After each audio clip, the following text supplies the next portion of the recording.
Kita jumpa lagi di Top 5, kumpulan 5 berita terpopuler dalam sepekan di portal inews.id. Bersama saya, Latif Siregar, inilah Top 5.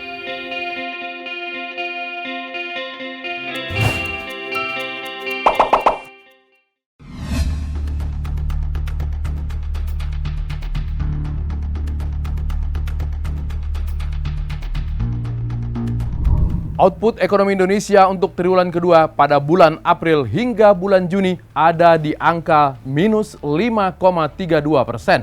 Angka ini dibandingkan dengan triwulan yang sama pada tahun yang lalu. Sementara pada kuartal 1 bulan Januari hingga bulan Maret, pertumbuhan ekonomi masih positif tapi sudah di bawah angka 3%.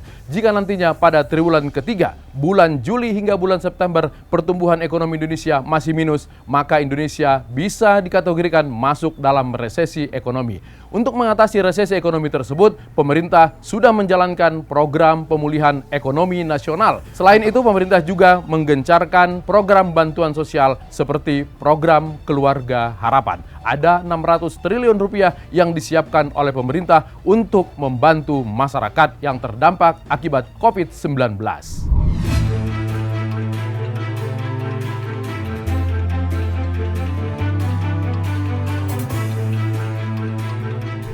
Upaya untuk mengatasi virus corona yang mengguncang dunia terus dilakukan. Satu-satunya cara yang dipercaya efektif untuk mengatasi virus corona tersebut adalah menemukan vaksin. Sejumlah negara terus melakukan uji klinis, termasuk Indonesia, untuk segera bisa memproduksi vaksin mengatasi COVID-19.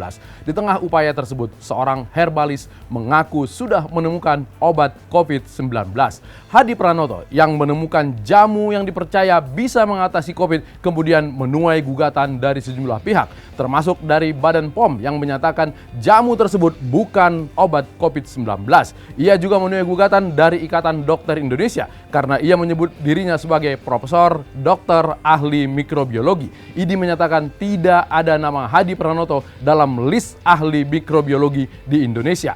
Sementara itu, Kementerian Ristek juga menyatakan tidak ada nama Hadi Pranoto dalam list peneliti yang dipercaya untuk menemukan obat vaksin COVID-19.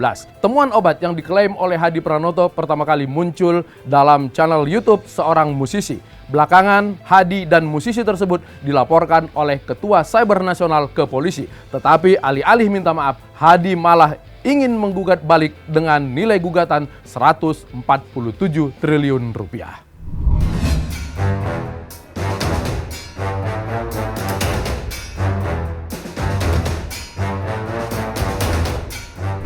Ledakan di pelabuhan di ibu kota Lebanon, Beirut, menewaskan lebih dari 100 orang dan melukai 5.000 orang.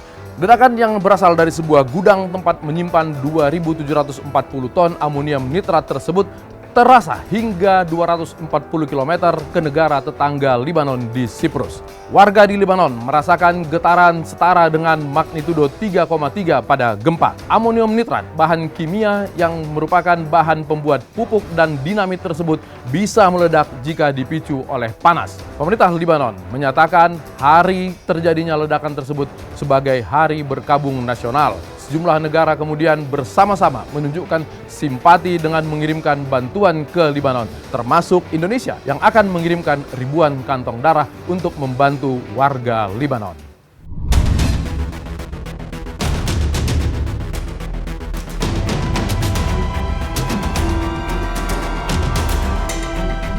Penangkapan terpidana kasus cesi Bank Bali Joko Chandra oleh polisi di Raja Malaysia membuka lembaran baru untuk pembersihan institusi hukum di Indonesia.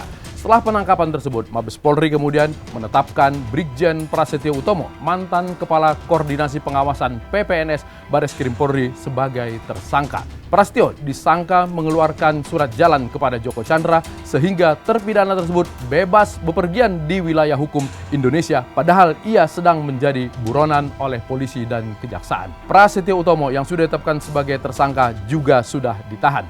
Selain Prasetyo, Mabes Polri juga menetapkan Anita Kolopaking, kuasa hukum Joko Chandra, sebagai tersangka dalam kasus yang sama. Sementara di Kejaksaan Agung, Jaksa Pinangki yang diketahui sempat bertemu dengan Joko Chandra beberapa kali di luar negeri sudah dicopot dari jabatannya. Ia saat ini juga sedang menjalani pemeriksaan di internal Kejaksaan.